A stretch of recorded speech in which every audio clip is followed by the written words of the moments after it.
Hello and welcome to Rights and Recourse, a program that tackles constitutional and legal issues, bringing you information and analysis. My name is Dumile Matez. And remember, you can also be part of our discussion today by tweeting us at Rights Recourse or calling our studio line on 011 714 5497 or 5498. Alternatively, email your thoughts to rightsandrecourse@sabc.co.za.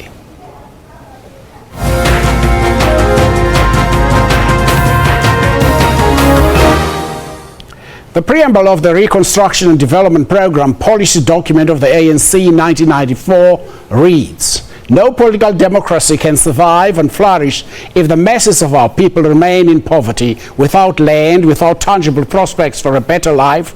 Attacking poverty and deprivation must therefore be the first priority of a democratic government." Parliament recently appointed a high-level panel chaired by former President Kgalema Motlanthe. The panel has been tasked with assessing key legislation that was passed by Parliament since 1994. The 17-member panel, which comprises a wide array of experts ranging from various sectors of the economy, we should look at laws that need reviewing, amended or changed to drive the country's development agenda. Every month here on Rights and Recourse, we will be keeping tab with a high-level panel to check on progress during its assessment. Today, we'll look at the mandate and the reception of the high-level panel around the country. But first, let's take a look at this insert. The mandate given to the high-level panel is to look into impact of legislation in four broad areas.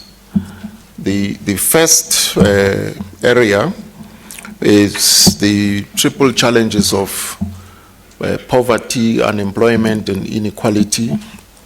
And the second broad area is the one dealing with the creation of and equitable distribution of wealth. And the third area of focus deals with the land question in its totality. And the fourth focuses on nation building and social cohesion. And so at the first plenary session of the members of the high-level panel, it was agreed that we should divide ourselves into three work groups. Three, because it was felt that the first two areas of focus, that is the triple challenges of poverty, unemployment, and inequality, and the creation of and equitable distribution of wealth, were very closely linked and therefore could be dealt with by one working group. And so the second working group focuses on the land question, and the third working group focuses on nation building and social cohesion. Of course, there are a number of pieces of legislation that cut across the working groups. So in terms of methodology of how this work was to be tackled, the panel started off by putting together a compendium of all legislation relevant to the four areas. And thereafter, each working group had to,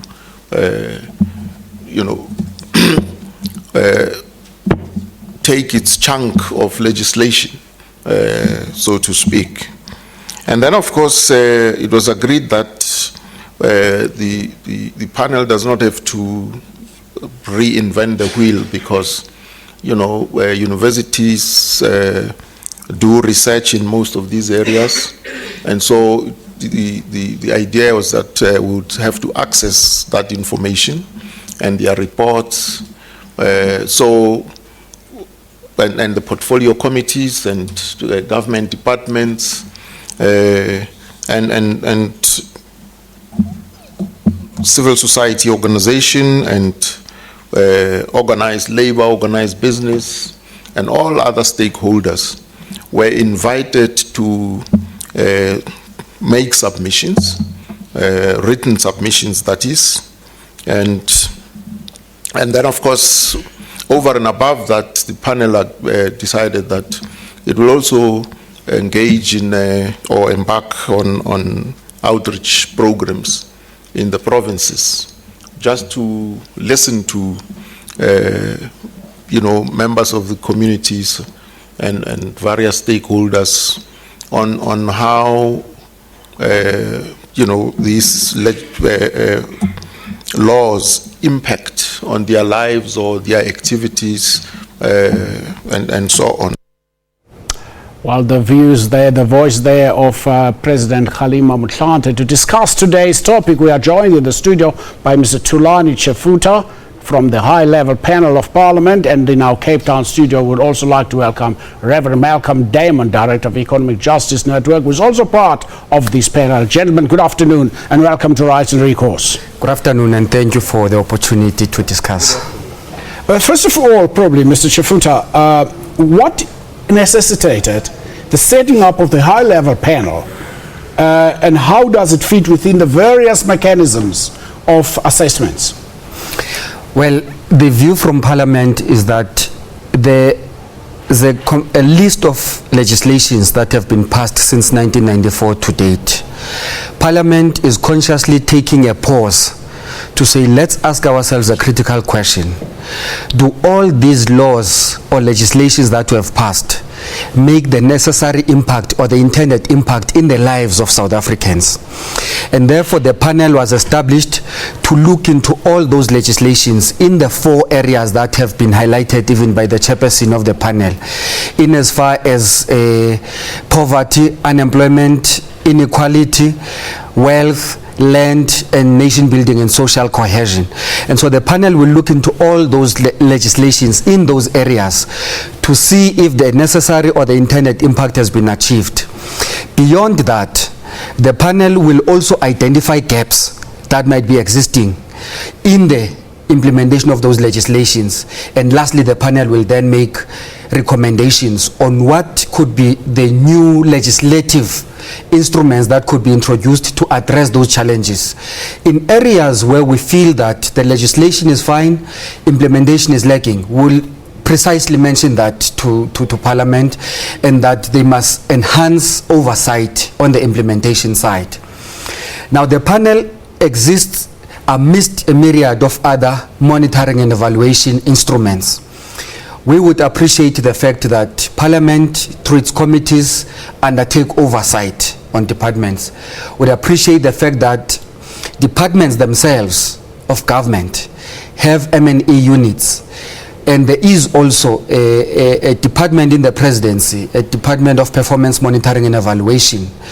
But the difference with the panel is that the panel is taking stock of all legislations since 1994. And each department, through its M&E unit, focuses its attention on the targets and the budgets that have been set for that department. The Department of Performance Monitoring and Evaluation will then look into the functioning of government as a whole. And in the spirit of separation of powers, then Parliament says, we want to assess the effectiveness and the efficacy of the laws that we have passed in addressing the lives of the people. So that is where the dichotomy comes between those instruments. Let me find something from Reverend Damon. Reverend Damon, should an assessment of this kind have taken place earlier in our democracy, probably after 10 years?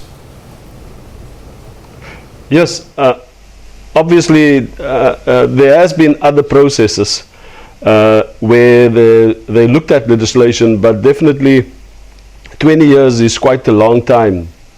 And although it's opportune that this high-level panel has been established, and it's also a good opportunity after 20 years to look back at what has been achieved, I would agree with you in some sense that if one do this more often, like for instance in 10 years time or then 10 years previously, that it could be more effective, because what one need to take into consideration is that since 2015, more than 1,550 pieces of legislation has been passed by Parliament. So that's quite a huge number of legislation. And therefore, as you indicated, yes, maybe earlier, but then on the other hand, we are grateful for this opportunity to then come as people from, and this is what makes the panel different from other instruments that Parliament and government has set up, that the particular panel is independent, and therefore sometimes you need people from outside who could then come in and almost look from the outside in. Obviously others will come and people from communities with their own experiences, but what this would mean is that the panel will independently assess the pieces of legislation, come up, as Delane has already said, with certain recommendations, and this is quite extensive. And as you've indicated, there are 17 members on the panel, and if one look at the panel, there's quite a skills set of resources that one can use. So that is the benefit of the panel.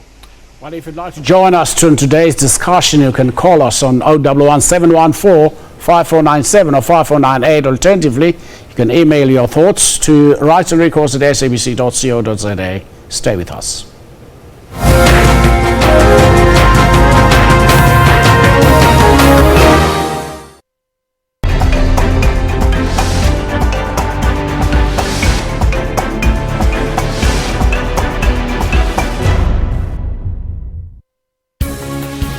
News Today provide news updates giving a wealth of knowledge. Breaking stories and crossing live for you. We follow business developments intensely. Experts and analysts tackle all challenging issues for you. We cover stories locally and abroad to keep you informed. We cover all sporting codes just for you. We are sure to give you weather to be ready for the day. Stay tuned to News Today at 3 p.m. from Monday to Friday on SABC News.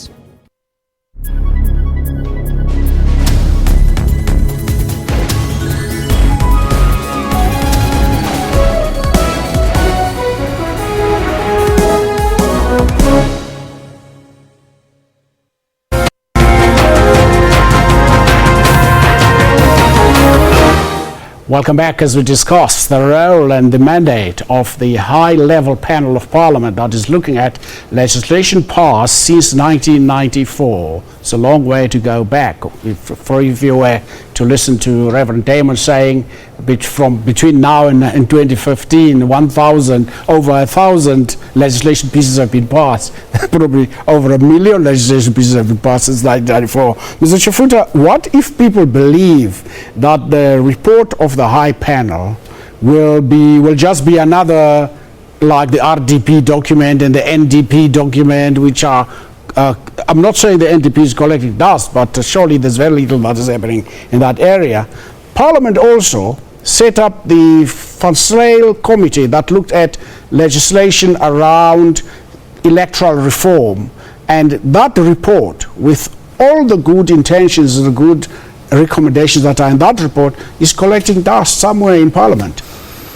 Well, if you check the profile of the members who constitute the panel, we would agree that it is indeed a high-level panel of people who would be busy doing many other things with their precious time.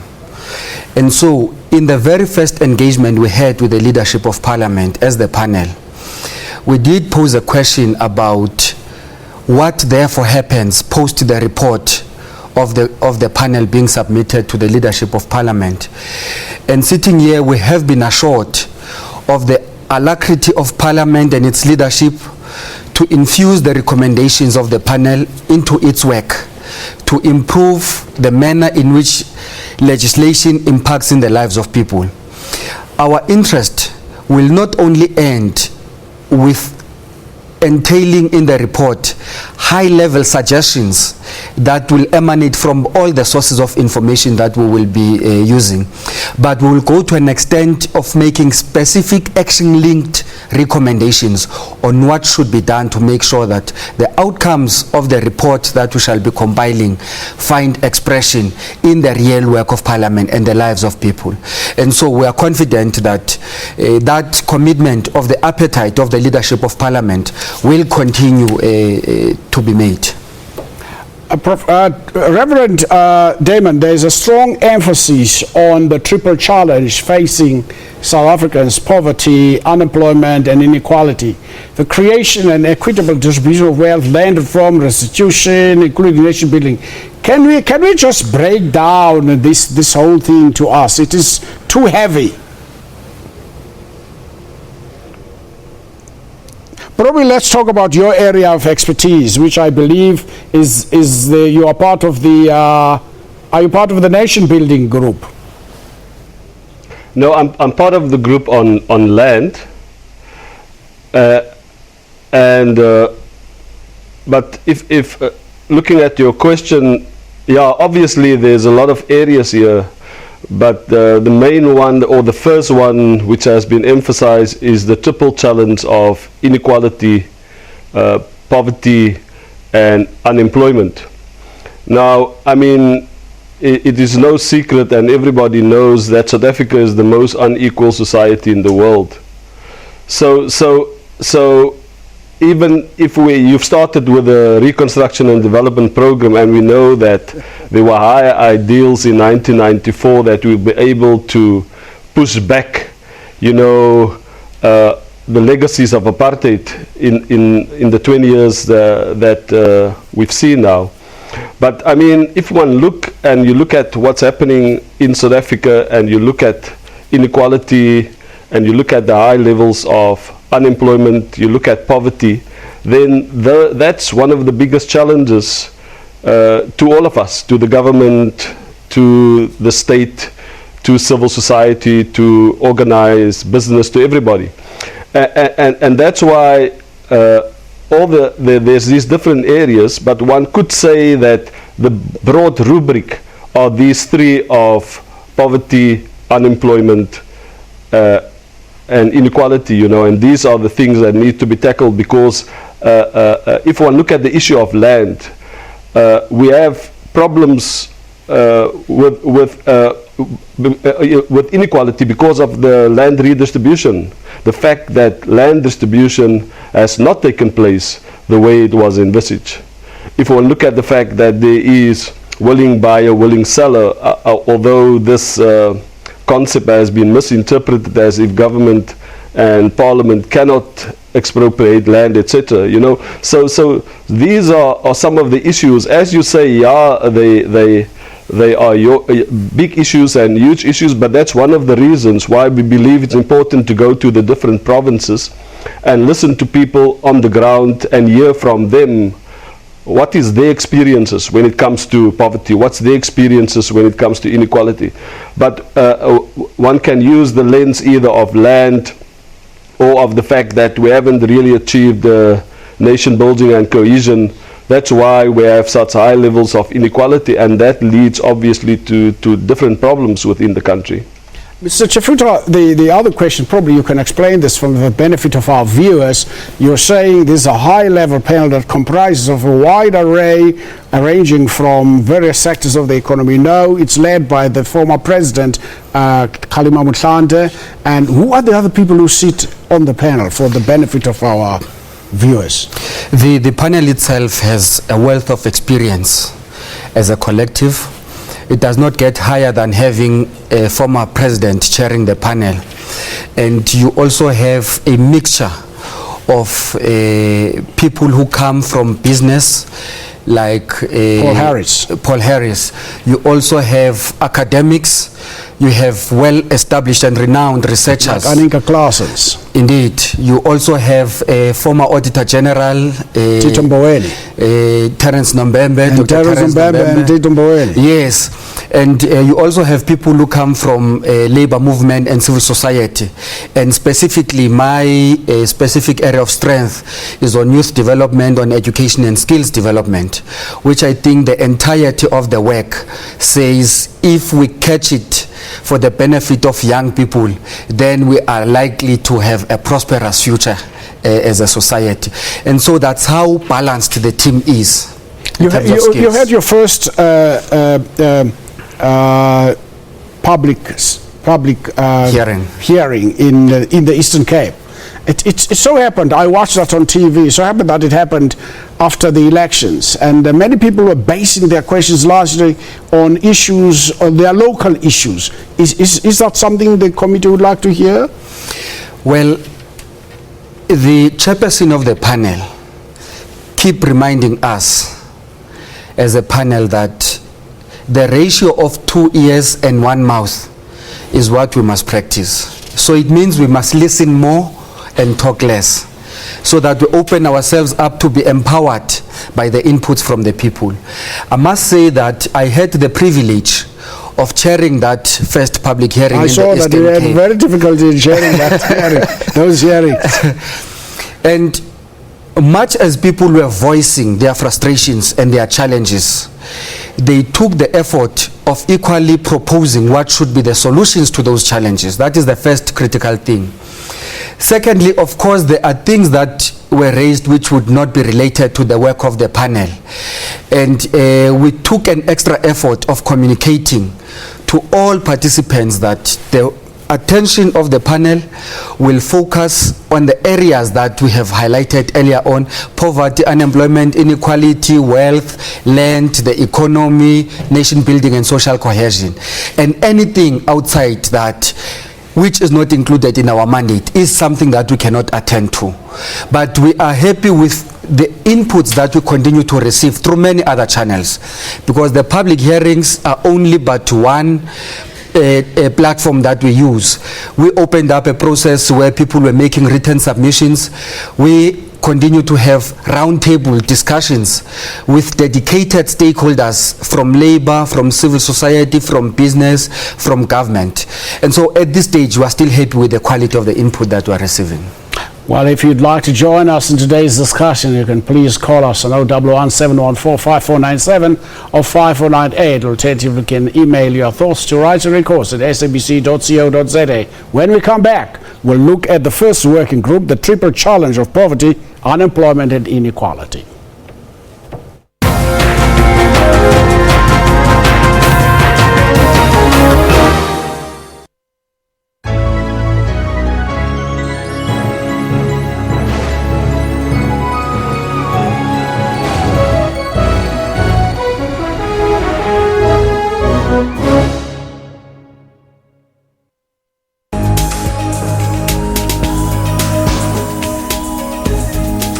Now this is Trends, of course, your one-stop serving of all that's juicy and trending in the world of entertainment and showbiz. My name, of course, is Refiwe Mwilo. I'm Dr. Sello Mutaung, and this is Our Talk.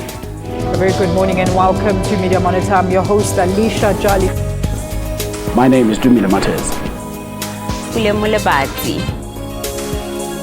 is Mpo. What time is it? It's question time. For your daily dose of current affairs, tune in to the SABC News Channel.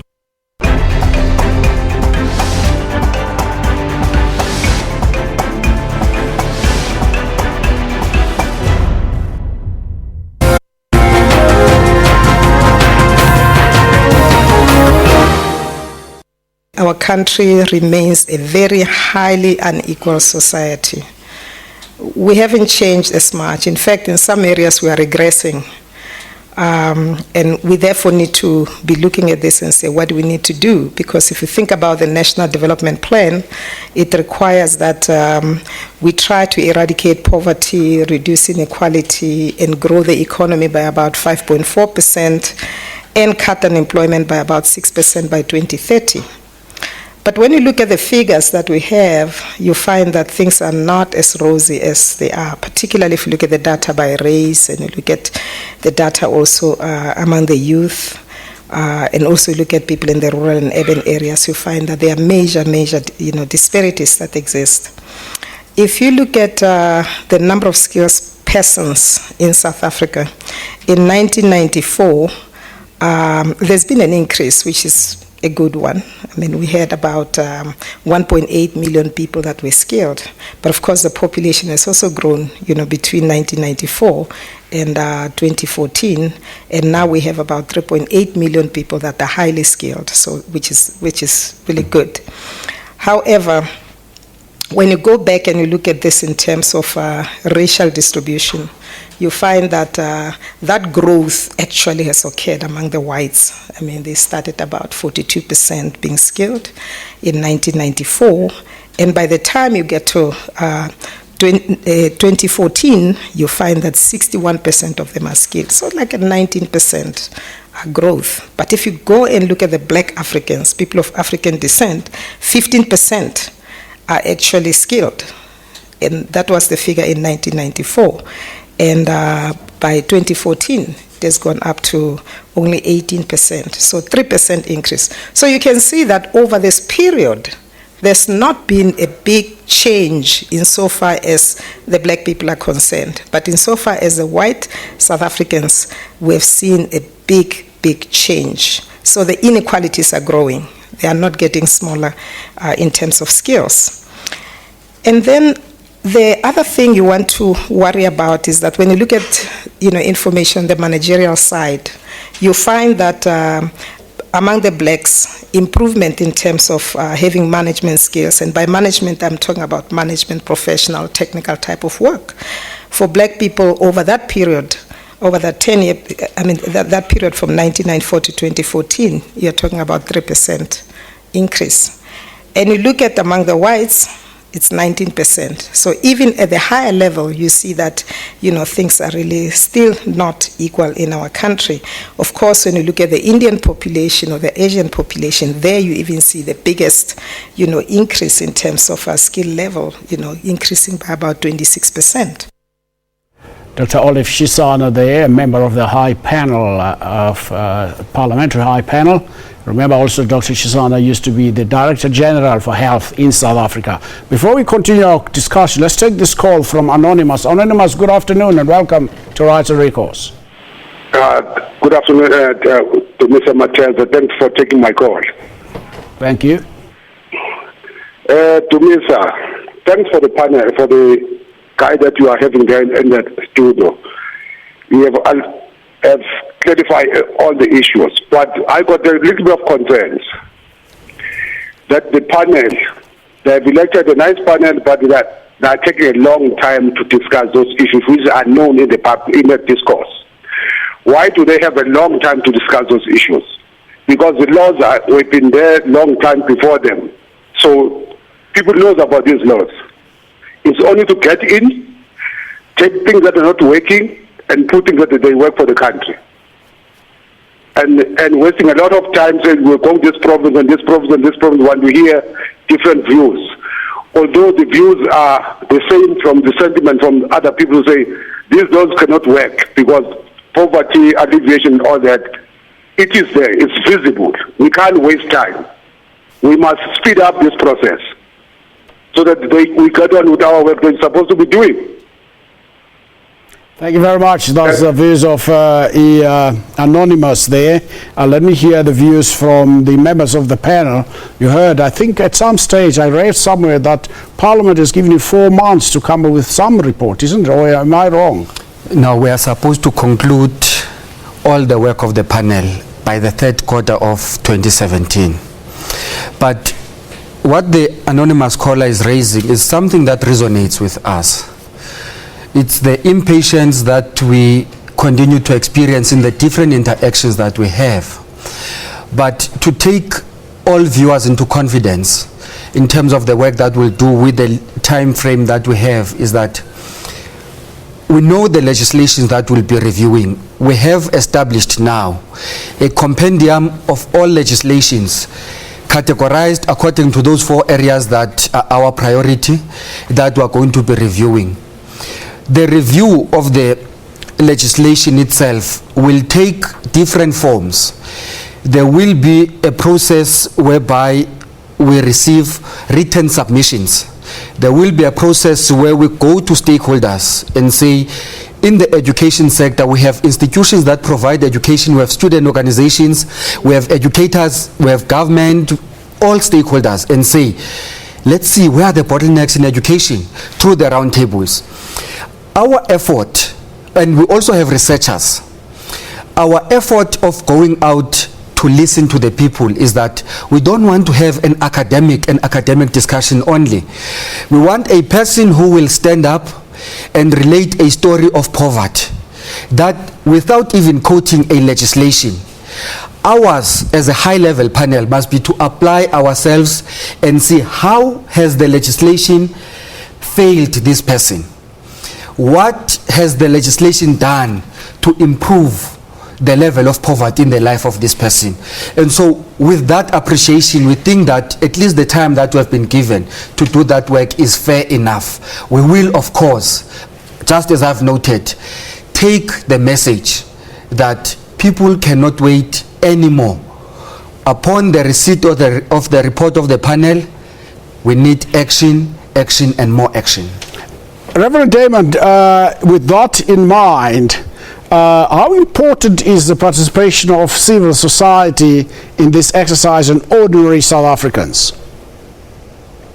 Yeah, let me, before I come to your question around civil society, also just respond to Anonymous by saying, although as he indicated, people want action, we realize, as Tulani has already said, that it's important for us to also go to the provinces, and we could only start with that process after the local government elections. So as you've indicated, the first public hearings were last month in the Eastern Cape, and there will be one on the 21st of September in the Northern Cape. So the next few months there are quite a number of public hearings that will take place, and then some of the public hearings will only be able to, we will only be able to have next year, January and February. And that's one of the reasons why also at the media briefing it was said that we hope to have a draft report ready by March. And we realize people are impatient, but for us, as Tulani has already indicated, it's important also to verify, to hear what people on the ground are saying. So to come back to your question around the role of civil society, yes, I believe one of the reasons I'm on the panel is because I work also for a civil society, NGO on Economic Justice Network, and civil society can play a big role in also making clear to the panel and to others how legislation have impacted, because they work with different stakeholders and with people on the ground. And we know also when it comes to submissions to Parliament, civil society has made various submissions to Parliament when it comes to legislation, etc. So this is also an opportunity for NGO civil society organizations to come forward and to say this is their positions, this is how they believe legislation has impacted, and this has been the effect or the non-effect of legislation, the efficacy of legislation, so that government can better understand how legislation has impacted. So in that sense, civil society can play a role, but also in the public hearings, we not only listen to people on the floor, but there are more organized discussions where we call for people from different NGOs and civil society organizations to make submissions to the panel in the public hearings.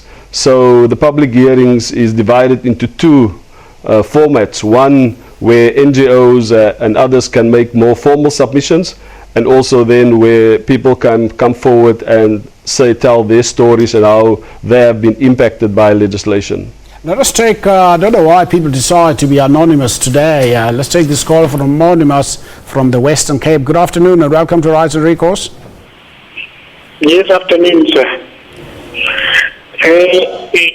My understanding is that in this country at this moment is that people prefer to be anonymous because if you expose yourself, you might find yourself in danger. So it's better that in this democracy we accept anonymity. Anyway, I'm a health activist.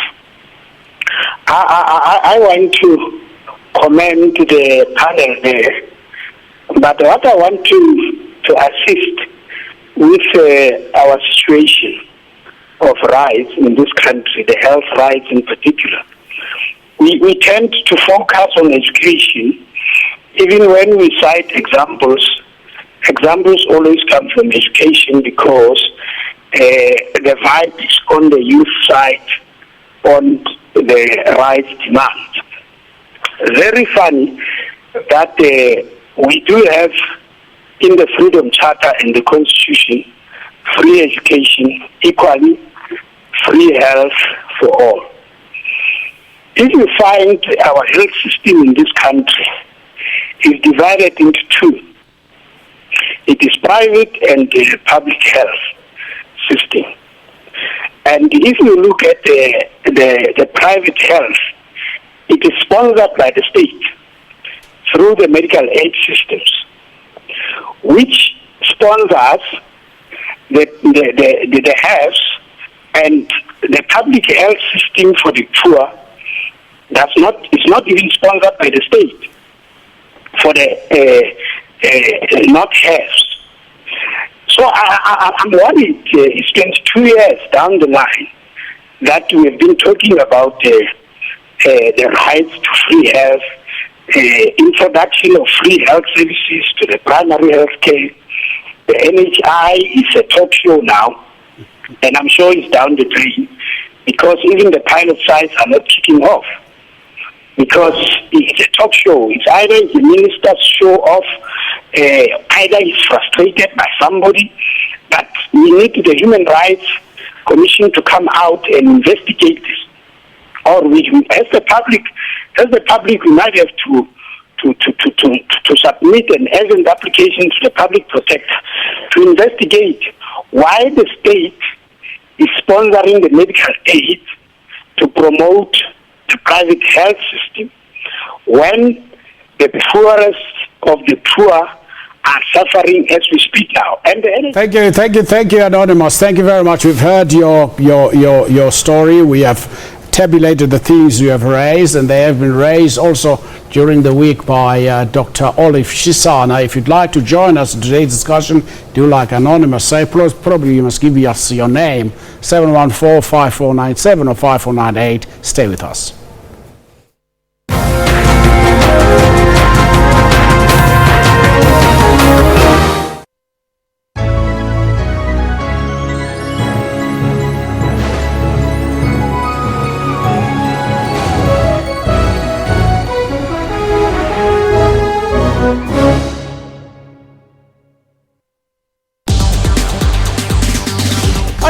We tell you about Africa's social media and technology landscape. 21st century economies rely on technology to truly thrive. We have quite a comprehensive portfolio of interventions in the tech entrepreneurship space. And Africans are using tech and social media to solve the continent's unique challenges. App Nigeria is an online marketplace. Radio Vibe is a social media platform for radio music. That's Network with me, Pumelele Zondi, every Sunday at 7:30 p.m. Central African Time.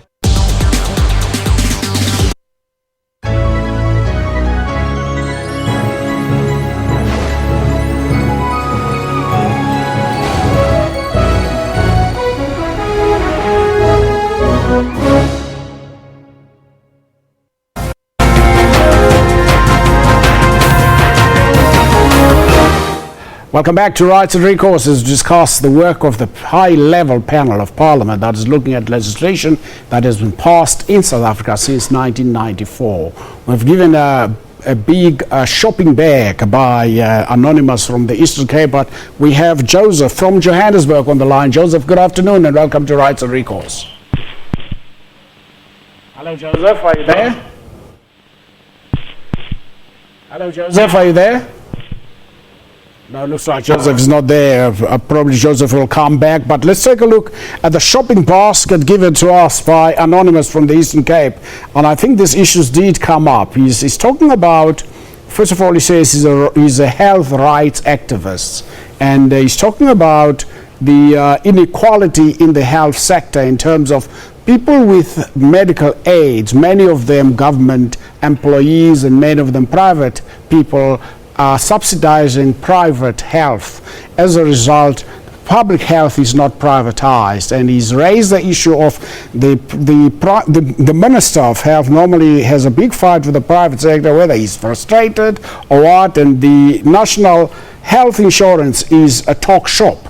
I think Dr. Shisana did make reference to this. Probably you guys can give us light on this. Yes, we can actually confirm that as part of working group 1 of the panel, which looks into the triple challenges, including the wealth, as part of poverty, one of the high-ranking priorities is on quality health care that should be given. Up to an extent that's actually guaranteed in the Constitution, Section 27 of the Constitution. Yes. And what the panel has actually asserted is that we should not be having a discussion about this, as you are rightfully saying that the Constitution guarantees that if there is to be any discussion, it must be about the mechanics and the modalities of implementing it for the best benefit of the people of South Africa. So we have actually, as working group 1, even made it instructive that we must have a dedicated roundtable discussion that will focus on the NHI. And the lens through which we want to look into the discussion on the quality health care is that where you stay, how much you earn, where you work, your background should not determine the quality of access you have to health care, irrespective. And so there has to be, when the discussions ensue, a consideration of how best do we find cross-subsidization such that those who do not have are not compromised in terms of their access to quality health care. Mr. Chief, just hold that. I think David is back on the, Joseph is back on the line. Joseph, good afternoon and welcome to Rights and Recourse. Good afternoon. Good afternoon. Good afternoon. Yes, Joseph, what is your point? Can you hear me? Yes, we can hear you very well. Oh, good, thanks. My contribution to this debate is the much hated by Labour wage subsidies. I think you are aware in the newspapers this morning that has gone up to 6.3 billion from January 2014 to early this year. I think I'm taking that to the topic that was dealt with by Economist Palmer at Medlec on Friday, to say when you invest in a country in Chile and South America, you must also, as an investor, contribute towards economic development and others. What if you take that into the panel? What's your view in this money used to this wage subsidy to these small companies?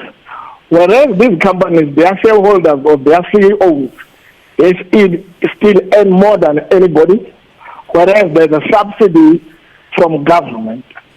What should be done, I mean, as part of your menu in the panel, whether group 1 or group 2, I just want you to comment on that. Thank you.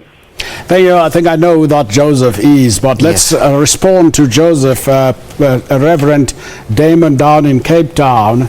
I want to connect another question to what Joseph was raising. Presently, if wage inequality makes part of the assessment and the government and labor and business are seized with a discussion on the minimum wage at NEDLAC, I think Joseph made reference to that. Where does this process fit in the assessment? This issue of, you were talking about wage inequality, and also we're talking about the minimum wage that's being discussed at NEDLAC. You can take that for us, Reverend Damon, including the issues raised by Joseph. Yes. I think let's start with a national minimum wage. Some people will say we need to kind of look at the national living wage. But the point is that the discussion around a national minimum wage is a discussion in the right direction, because we know that the fact that there are sectoral minimum levels of wages is not benefiting people generally. And therefore, the discussion around and the finalization around the national minimum wage is an important issue. We've seen that one of the reasons that Brazil has made an impact, especially on inequality. Brazil used to compete with South Africa as one of the most unequal societies and countries. But we know over the last couple of years, last 5-8 years, they've made a dent in that. They've changed that, because one of the reasons is that they've instituted a national minimum wage.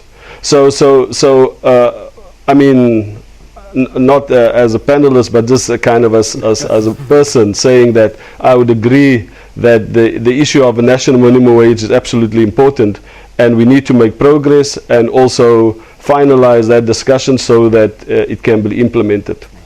On the issue, yes. No, go ahead. Yeah, on the issue of wage subsidies, obviously it's a more controversial issue. We know the speaker has referred to that, the situation and the position of COSATU on this and unions. And I think we'll only make real progress if we can get people around the table to discuss the issues of wage subsidies, because obviously there could be benefits.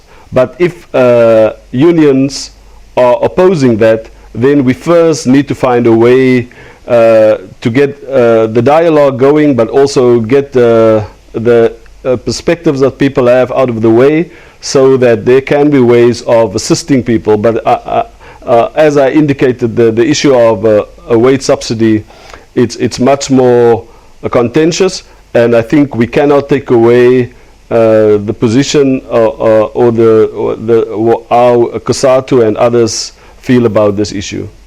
I just want to come back to something that Joseph raised, and that has to do with the youth subsidy. And I don't know what was his, I heard him referring to the youth subsidy. But one of the things for me is that recently the Statistician General issued what became known as the social profile of youth from 2009 to 2014. And I think what people are asking, why did we have a youth subsidy, and this youth subsidy doesn't seem to be working to create these jobs for the youth? Well, I think we must, I can confirm that the caller actually was President Joseph Makageni, the president of NACTO. I'm happy you said that. The difficulty is that I meet with him almost every month. He is actively involved in all these processes he has been asking about. But what the Stats SA social profile of youth report says in a nutshell is that the condition of African young people has regressed in as far as education, skills and employment is concerned. Now that report highlights 3 impediments to young people progressing into employment. Probably before you continue, let's take this call from Victor from Limpopo. Victor, good afternoon and welcome to Rights and Recourse. Hello, Victor, are you there? Yes, good afternoon, gentlemen. Yes, can you hear me? Yes, we can hear you, Victor. Can you hear me?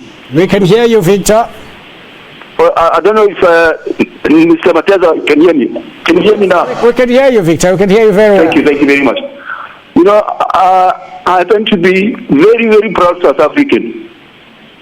But I'm missing something by saying, are we really improving, especially the majority? Since we're getting worse off pre-94, we're getting worse after that. My problem is on the solution I think of. We got people been working for some years, even 5 years. People working like places like ShopRite. Some they work there for 10 years on a temporary basis. The mothers and the fathers, and you know what? They are not registered. I don't know what's happening to their taxes they're paying those companies. Do you know who their boss is? Not those supermarkets. The, what do you call these guys here? The brokers who employ them. The labor brokers. Not knowing who really their boss is. Now, tell me something. The only thing which takes too long for people to recover their lives and their responsibility. We've got a problem in our parliament. There's an elongation of change, and these are deliberates of the opposition. I call them a bunch of gangsterism. All those opposition, except Tembagoli, Thank you very much, Victor. Thank you very much. Thank you very much. I don't want you to make a political statement. Gentlemen, probably you should finish what you are talking about, then we'll respond to Victor. Well, basically, the Stats SA social profile report on youth mentions 3 binding constraints to young people accessing the labor market, whether through formal employment or self-employment. The first of those is education. The second is skills, and the third is race. And all it calls on us is that we must do something about the situation of African young people drastically. Otherwise, we're at the brink of losing a demographic dividend on what we knew already from 2011 census report, that we entered the demographic window of youth bulge. So out of that youth bulge, if we don't invest drastically on education skills, specifically for African young people, we might miss the opportunity of a demographic dividend that would have acquired there. And we can actually confirm to President Joseph Makregene that Working Group 1 has the tax employment incentive scheme as one of the acts that will be under review to assess that impact. We do not want to make assumptions that the act has not worked entirely, or what are the components thereof that do not work. We don't want to move from assumptions. Let us get Reverend Damons in the few minutes we have to respond to Victor. Victor was saying a number of people are working as temporary workers, and he doesn't know what happens to their taxis. In other words, probably they don't have, one of the other things they might not have as temporary workers is a pension. Is temporary? Temporary workers. Yeah. Obviously, when it comes to temporary workers, the problem comes in with the fact that he is referring to the fact that there are problems with the taxes. I don't know to what extent, because one would assume that it is the responsibility of the employer, when the employer deduct taxes, to pay that over to government. And even if the person or the group is a labor broker, one would assume there's still that responsibilities. So I think what he raises is a question of the impact of legislation, and to what extent our legislation, when government promulgate legislation, obviously people want to find loopholes, people want to get around it. So, and these are some of the issues one need to look at. To what extent can the legislation cover all the different areas? And I think, although I'm not in the Working Group 1, I'm in Working Group 2, as I indicated, on land. I think when it comes to the issue of inequality tax, whether it's the taxes of workers or the taxes of companies, this is the issues. Actually, we should look more strongly at the issue of the evasion of taxes by big companies. We've seen now what happened in Europe with Apple. Those are the kind of issues we need to address. The fact that companies are evading taxes, and to what extent we can address those issues effectively. Mr. Chifuta, quickly, with the time we have, where should people send their comments around this panel? Well, they can send emails to highlevelpanel@parliament.gov.za. Even if they search all other social media platforms, High Level Panel, they will be able to get us on the internet. Well, you will get some of those dates here on Rights and Recourse, because as we promised at the beginning of the show, that the we will follow what the high-level panel is doing, and we'll report on it every month as we come to you from here at the SABC. Please note that the comments made on the views made on this show are not necessarily those of the SABC or Rights and Recourse. Please stay with us. This program is repeated at 5 on Wednesday morning. You can also find us on YouTube, and you can continue tweeting us from all of us here in the studio. Thank you very much for your time, and goodbye.